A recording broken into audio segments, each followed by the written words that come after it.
오늘 우리에게 주신 하나님의 말씀은 히브리서 7장 23절에서 28절 말씀 가지고 영원하신 대제사장이라는 제목으로 함께 말씀의 인사를 나누고자 합니다.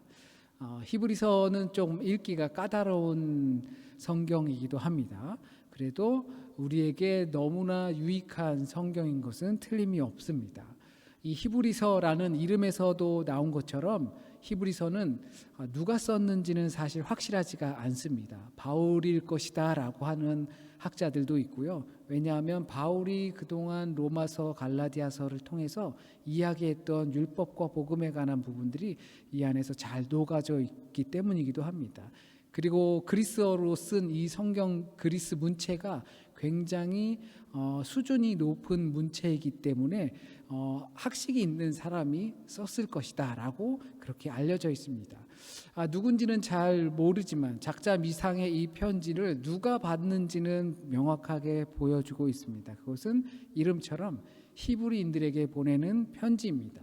이 히브리인들에게 보낸다라는 것은 어떤 특정 민족들에게만 보내는 것이 아니라 히브리인들이 가지고 있는 습성에 있는 사람들이 읽으면 좋겠다라는 편지의 내용이 되겠죠. 그래서 히브리인들이 어떤 히브리화된 사람들에게 보낸 편지입니다. 그 가운데에는 그리스도인이지만 유대 그리스도인이라서 유대교의 형식이 더 친한 사람들에게도 해당이 되는 내용이죠. 히브리인들이라고 하면 그 어원 자체가 어디서 왔느냐라고 모르는 경우가 분명히 있습니다. 히비루라고 해서 고대 언어 중에 이집트에서 탈출할 때 그 히비루라고 하는 듣도 보도 못한 그 민족들이 있다라는 것을 표현하는 데부터 온 것 아니냐. 그래서 히브리인들 하면 연약한 사람들 뭐 이런 느낌을 주죠. 그래서 제가 알기로는 그 오페라 같은 것 중에도 히브리 노래인가 뭐 이런 거 제가 있는 걸로 알고 있습니다. 그래서 연약한 사람들, 노예들, 이 사람들을 히비루라고 해서 그렇게 부르는 데서 히브리인들이 왔다라고 하는 사람들도 있습니다. 그것은 정확히 알지 못하지만 유대인들을 대상으로 해서 히브리인들이다라고 하는 것을 우리가 알고 있죠. 그 히브리인들의 시작은 보통 이집트에서 살던 야곱의 자식들을 의미합니다. 그들은 모세의 인도를 따라서 출애굽을 하고 또 광야 생활을 하면서 가나안에 정착을 하게 되지요. 그 와중에 그들은 우리는 하나님의 선택된 백성이다라는 의식을 갖게 됩니다. 우리는 하나님께서 지켜주신다라는 생각을 머릿속에 갖고 있는 거죠. 히브리인들로 노예로서 살면서 광야를 거치는 과정 중에 가나안까지 들어가면서 그들의 생각 속에 나는 선택받은 하나님의 자녀이다라는 생각이 자리 잡게 된 것입니다. 하지만 하나님의 백성으로서 이 하나님의 통치를 자주 거부하며 불순종하는 삶을 살게 되었습니다. 하나님과의 맺은 아브라함의 언약, 그리고 모세와 함께 시내산에서 맺은 시내산의 언약, 이 언약, 약속을 자주 어긴 거죠. 생각해보면 참 신기한 거예요. 나는 하나님의 선택된 백성이야. 그러면서 하나님께서 하시는 말씀을 듣지 않는 거죠. 나는 엄마 아빠 자식이야. 그런데 엄마 아빠 말을 참 듣기 싫어하는 것과 같은 거죠. 자기 자신이길 바라는 겁니다. 인간의 자율성에 매우 기대는 모습입니다. 그래서 이스라엘이라는 이 왕국은 결국엔 분열되고 말았습니다. 그리고 남과 북으로 분열이 되고 북쪽은 아수르에 의해서 완벽하게 멸망당하고 맙니다. 이 아수르라는 제국은 굉장히 굉장히 강한 민족이면서 사람들을 대할 때 호전적이라고 표현합니다. 그 사람들을, 노예들을 갈갈이 찢고 흩트고 대형 박물관에 가서 보게 되면 자료들이 있는데 아수르라는 제국이 과연 있었는가라는 의심을 사람들이 많이 했을 때 1900년대 말쯤에 그 어떠한 고고학자에 의해서 아수르의 니누에 그 자리를 발견하게 되고 많은 그 벽화가 아니라 벽에 그린 조각 같은 것들을 발견하게 됩니다. 그래서 아수르 제국들이 제국을 삼으면 어떻게 했는지를 잘 보여주는데 그 가운데 몸을 밑에서부터 목 있는 데까지 창으로 꽂혀져 있거나 아니면 이 자기 부모의 잘려진 머리를 들고 가는 벽화, 그림, 조각 이런 것들이 막 질비하게 있어요. 그러니까 아수르라는 정말 무서운 제국들에 의해서 멸망이 북쪽은 당하고 맙니다. 그리고 남쪽은 바벨론의 포로로 잡혀가게 되지요.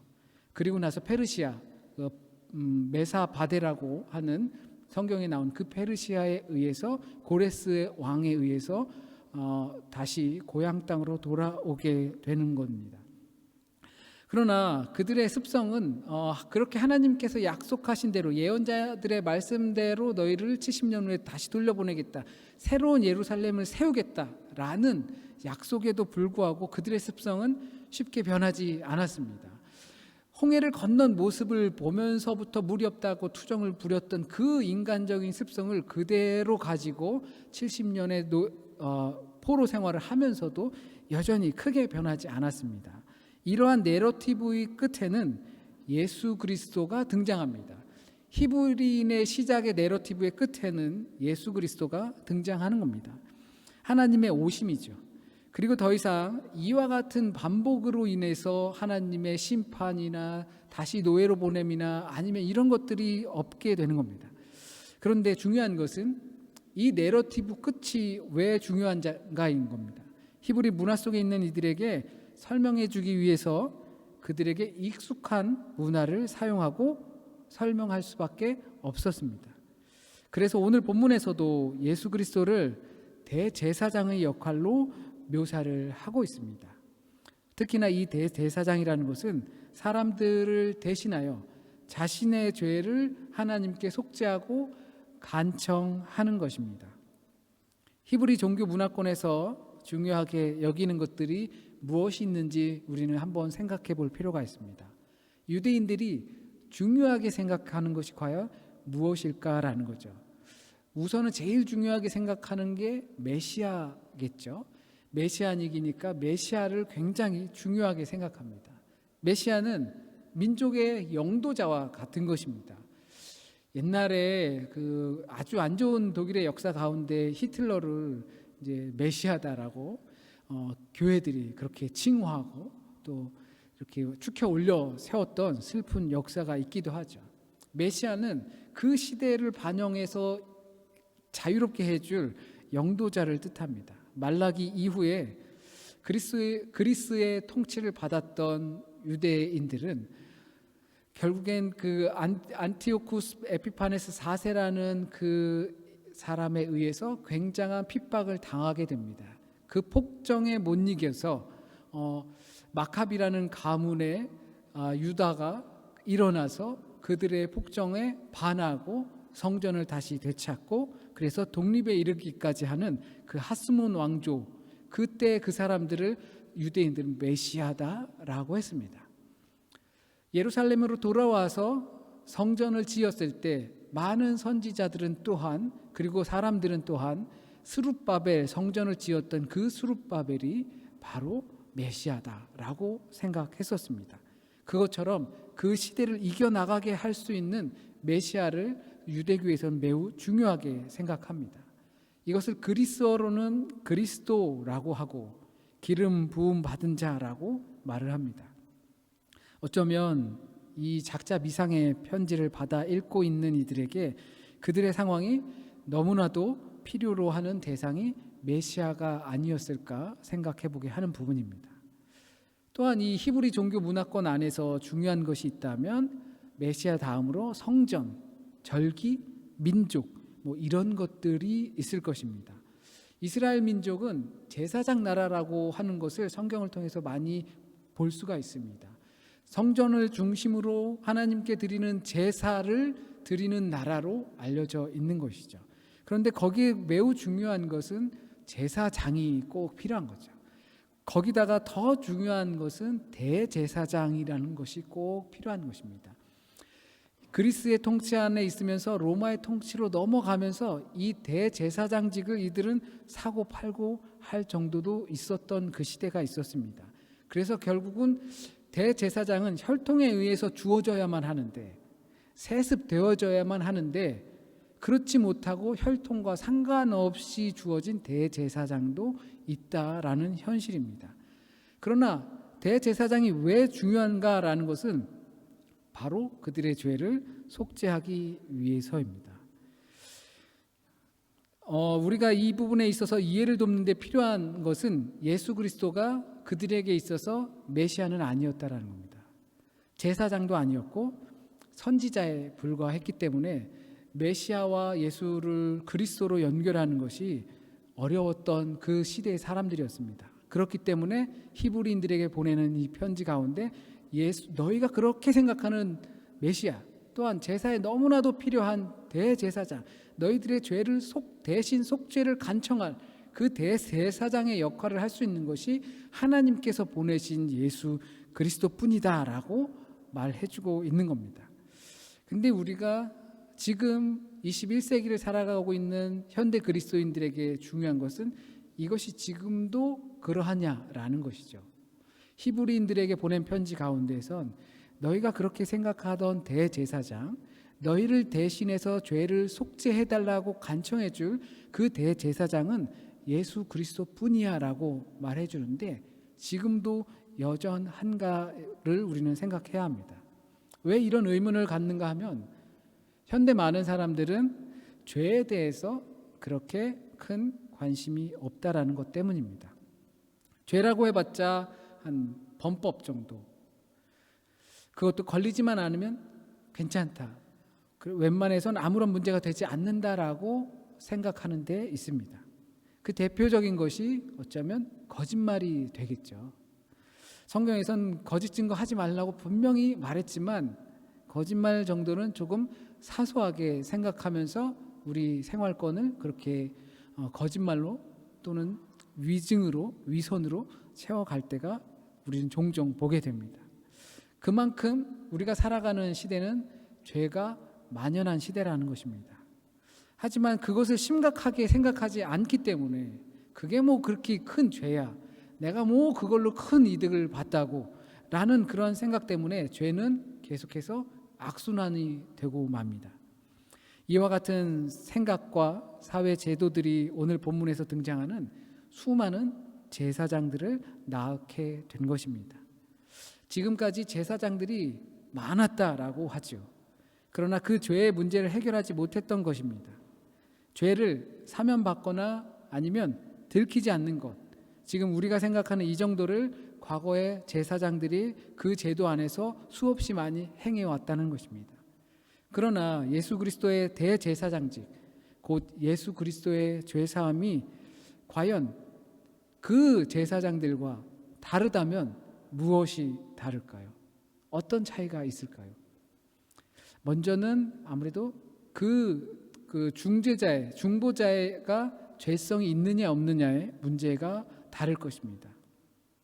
인간이었던 대제사장들은 백성들의 죄를 씻어줄 것을 간청하기 위해서 먼저 자신들의 죄를 씻어줄 것을 간청했다라는 것입니다. 먼저 하나님께 자신의 죄를 깨끗하게 해달라고 제물을 드리고 그 다음에 그 백성들을 위한 속죄의 제를 드릴 수 있었던 것입니다. 이것은 대제사장 역시도 불안하다라는 것을 말합니다. 이 부분은 우리가 대부분 이해가 되죠. 왜냐하면 그 사람들도 역시 인간들이니까 라고 생각하기 때문입니다. 목사들도 인간들이니까 라고 충분히 우리는 생각하기 때문에, 육체를 가지고 있는 동일한 문제 때문에 그들도 당연히 속죄제를 드려야지, 완벽하지 않으니까. 이 부분은 우리가 이해하기 쉽게 이제 교황제도가 있잖아요. 이 교황제도 가운데서 로만 가톨릭에서는 그 종전까지만 해도 이 교황은 무흠하다라는 그 신학적 체계가 있었습니다. 근데 많은 문제들이 생기고 사제들의 정말 그 미스한 그 일들이 막 일어나면서 라칭어 교황 때 이제 교황도 흠이 있을 수 있다라는 생각을 피력하면서 사회적으로 굉장히 큰 파장을 일으켰습니다. 교황청에서 그것을 인정한 것이니까요. 왜 그렇지 않겠습니까? 우리가 생각할 때 동일한 인간인데 어찌 그렇지 않겠는가라고 당연히 생각할 것입니다. 그러나 그것은 대제사장들, 인간 제사장들이 갖고 있는 것이었지만 히브리 기자는 말하는 예수 그리스도는 그 죄가 없으시다라고 명확하게 이야기합니다. 우리가 쉽게 받아들일 수도 있습니다. 예수 그리스도는 당연히 죄가 없으시지. 그러나 조금만 다르게 생각해 보면 예수 그리스도도 인간이었는데, 인간으로 태어나셔서 인간의 삶을 사시다 인간처럼 죽었는데 어떻게 그럴 수가 있을까? 의문을 가질 수도 있습니다. 그러나 조금 더 다양하고 깊이 있게 생각해 보면 완벽한 인간이시자 완벽한 하나님이셨다라는 것이 교회의 고백입니다. 그렇기 때문에 죄가 없다라고 말할 수 있는 부분이기도 합니다. 이런 부분은 삼위일체 하나님에 관한 깊은 관련이 있습니다. 완벽한 인간이면서 완벽한 하나님의 문제를 우리가 어떻게 받아들이는가의 문제이죠. 그래서 히브리서 기자는 지금 우리와 같은 의문 속에 있지는 않습니다. 우리는 예수님도 인간으로 사셨으면, 나 같은 인간이면 나 같은 속성을 가지고서 죄를 저지르고 실수를 하셨을 텐데 어떻게 그렇지 않는가라는 의문을 히브리서 기자는 갖고 있지 않습니다. 예수께서는 거룩하고 악이 없고 더러움이 없고 죄인에게서 떠나 계시다라고 고백하고 있습니다. 요점은 불안한 속죄는 죄사함에 합당하지 못하기 때문에 깨끗한 자가 죄를 사할 수 있는 권한이 있다라는 것입니다. 그러니까 그게 어떻게 가능하지? 예수님도 사람으로 사신 것 아닌가? 라고 생각하는 우리와 같은 의문이 없는 것은 제자들이 십자가와 부활, 그 승천이 그들의 역사였기 때문에 그렇습니다. 다르게 표현하면 그것을 그들이 목격한 증인이었기 때문에 그들은 그것에 대해서 의심을 전혀 할 필요가 없었던 것입니다. 그러나 그때부터 멀어진 우리들은 그것을 의심할 수밖에 없죠. 사람들이 과연 정말 제대로 봤을까? 사람들이 과연 정말 제대로 진실만을 증언했을까? 죽어가면서까지도 그런 증언을 한다기는 했는데 과연 그것이 진실이었을까? 지금까지 지켜온 것이 너무 아까워서 착각하면서 죽어간 것 아닐까? 우리는 직접 목격하고 들어오지 못했기 때문에 그런 의심 속에서 사로잡혀 있다는 것입니다. 하지만 히브리 기자가 그것을 보내는 때 확신을 가질 수 있었던 건 예수 그리스도의 십자가와 부활과 승천하시며 우리의 죄 사함을 해주시고 다시 오시겠다고 하신 그 약속이 그들에겐 역사였기 때문입니다. 그래서 바울은 고린도후서 5장 21절에 하나님이 죄를 알지도 못하신 자로 우리를 대신하여 죄를 삼으신 것은 우리로 하여금 저의 안에서 하나님의 의가 되게 하려 하심이라 라고 고백하고 있습니다. 베드로는 오죽하겠습니까? 요한은 오죽하겠습니까? 심지어 우리가 너무나 잘 알고 있는 빌라도조차도 이는 죄가 없다라고 이야기를 하고 있습니다. 만약 우리가 이 예수 그리스도의 죄성과 신성의 의문을 갖는 것이라면 그것은 곧 하나님에 대해서 의문을 갖는 것과 다르지 않습니다. 또 다른 차이는 인간들은 꾸준히 죽는다는 데 있습니다. 지금까지 이렇게 많은 대제사장들이 있었던 것은 그 대제사장들이 계속 죽어왔기 때문이다라고 말하고 있죠. 이것도 너무 당연한 사실이죠. 사람이니까 당연히 죽지요. 그런데 이 죽는 데 있어서 무엇이 문제가 되냐면 불안함이 여전히 문제가 됩니다. 그리고 여기서 오늘 본문에서 맹세하였다 하지만 이 세습되었다라는 것입니다. 그렇다는 말은 대제사장이 우리와 항상 함께하지 못한다라는 것입니다. 계속 우리의 죄를 속죄해 주세요라고 해줄 사람이 계속 바뀐다라는 데 있습니다.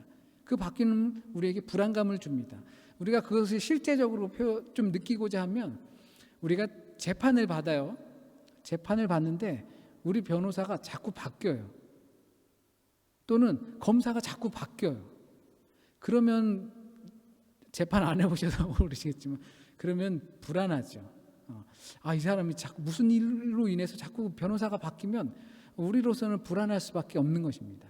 그러나 이 말씀드린 것처럼 대제사장들이 또 사고 팔고 이런 거래 관계가 정치화되고 부패화되면서 그들이 자꾸 바뀌는 모습들 가운데 있을 때 백성들로서 이 사람들이 과연 나의 죄를 온전하게 하나님께 속죄해 달라고 드릴 수 있는 자들인가라는 불안감이 생기게 되는 것입니다. 그렇기 때문에 영혼성이 필요합니다. 그렇다면 이 살아있는 대제사장이라는 것은 항상 우리와 함께 하시는 대제사장임을 우린 알게 되는 겁니다. 우리에게 영원히 살아있는 대제사장이 필요한 것입니다. 과연 우리는 굳이 그게 필요할까라고 생각될 수도 있겠죠. 바로 이런 부분이 우리가 죄에 대해서 그렇게 심각하게 생각하지 않는 데서 굳이 영원한 대제사장이 필요할까라고 생각하게 되는 겁니다. 왜냐하면 내가 가지고 있는 그 죄성을 그렇게 심각하게 생각하지 않기 때문에 그런 것입니다. 아주 단편적으로만 보더라도 인간들은 계속해서 태어나고 계속해서 죄를 끊임없이 양산해내고 있습니다. 우리의 죄를 너무나도 잘 알고 그것을 대신 간청해 주실 분이 우리에게 여전히 필요하다는 것을 우리가 분명히 알아야 합니다. 영원한 대제사장이라는 것은 시기를 불문하고 죄를 사해 줄 수 있게 되는 겁니다. 그래서 히브리서 기자는 그는 항상 살아계시다라는 표현을 쓰면서 예수 그리스도는 영원하시다는 조금은 우리로서는 이해가 불가능한 표현을 합니다. 예수께서는 임마누엘이라고 하셨습니다. 세상 끝날까지 내가 너희와 항상 함께하리라 약속하셨습니다. 이 문제도 역시 예수 그리스도의 부활을 목격한 제자들에겐 전혀 아무런 문제가 되지 않는 것들이었습니다. 요한은 예수께서 그러한 자신들에 대해서 특별하게 표현하고 있습니다. 나는 무엇이다. 나는 포도나무이다. 이렇게 자신의 정체성을 표현하는데 그 표현은 바로 출애굽 당시에 모세가 만난 하나님께서 누구십니까? 라고 했을 때 나는 존재 자체, 나는 무엇이다, 나는 누구이다 라고 표현했을 때와 같은 표현으로 예수께서는 하나님의 신성 그 정체성을 가지고 표현했습니다. 바울은 빌립보서 2장 6절에서 하나님의 근본으로 본체이시다, 근본 하나님의 본체시다 라고 예수 그리스도를 그렇게 표현했습니다. 그렇기 때문에 영원히 우리의 죄를 사해 주실 수 있는 분도 예수 그리스도이십니다. 그렇기 때문에 우리에게 합당하신 분은 예수 그리스도이십니다. 우리에겐 영원한 사함이 필요하기 때문입니다. 왜냐하면 마치 인간들이 있는 이상은 우리의 죄도 영원할 것 같기 때문입니다. 우리가 살아가는 세계 속에는 계속해서 죄가 있어 왔고 주님 다시 오시기 전까지는 계속하여 죄가 있어 올 텐데 하나님을 멀리하고 하나님을 적대시하며 때로는 믿는 이들을 조롱하는 상태가 있을 텐데 우리는 어떻게 해서 제한적이고 부분적이며 영원하지 않는 것들에 심지어 거룩하지도 않은 것들에 우리의 죄사함의 권한, 그 중보자의 권한을 사람들에게 맡길 수 있겠습니까? 이러한 세계 속에서 예수 그리스도는 우리의 죄를 영원히 사하시기 합당하신 분입니다. 예수 그리스도는 영원히 살아계시고 우리와 항상 함께 계시기 때문에 우리의 반복되는 인간의 그 죄를 영원히 사해 주실 수 있는 분은 예수 그리스도뿐이기 때문입니다. 우리는 믿는 그리스도인들은 그 영원한 대제사장의 간구하심으로 인하여서 우리의 죄를 사함 받습니다. 그래서 휘장이 찢어지고 막힌 담을 허신 것입니다. 그러나 우리에게 있는 불신, 그것으로 인해 존재하는 불안한 인격과 죄들, 이것들은 우리 곁에 여전히 남아있다는 사실을 알아야 합니다. 혹시 예수 그리스도의 죄사함도 불안한 것 아닌가 생각할 수도 있을지 모릅니다. 그러나 이것은 우리의 믿음 없음입니다. 우리가 직접 보고 듣지 못했기 때문에 우리의 의심이 그 안에 들어갈 수밖에 없는 것입니다. 영원한 죄사함을 해주셨음에도 여전히 죄사함이 필요한 존재입니다. 그렇기 때문에 인간은 불완전하다고 할 수밖에 없습니다. 불완전하기 때문에 영원히 우리의 죄를 사해 주시고 하나님께 간청할 수 있는 그 보혈의 능력을 가지고 계신 예수 그리스도가 우리에게 필요한 것입니다. 베드로에게 주님, 제 몸을 다 씻겨 주시죠 라고 했던 그 베드로에게 목욕한 이들은 발만 씻으면 된다라고 하셨던 그 주님의 말씀을 다시 한번 상기시키길 바랍니다. 우리는 죄에 대해 큰 관심이 없는 시대를 살아가고 있습니다. 그렇기 때문에 죄사함에 대해서도 크게 관심을 갖지 않게 되는 겁니다. 매일 발생하는 믿기 어려운 일들을 보면서도 그냥 세상 탓을 합니다. 그 세상이 어쩌다 그렇게 된 건지 우리가 관심을 가져야 합니다. 혹시 나 때문은 아닌지 깊이 있게 더 생각해야 합니다. 혹시 그리스도인들이 바르게 하나님의 죄 사함을 구하지 않았기 때문인지 우리는 깊이 있게 생각해야 합니다.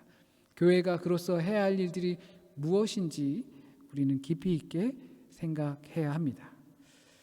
우리 다 함께 찬양 드리시면서 성만찬에 참여하도록 하겠습니다.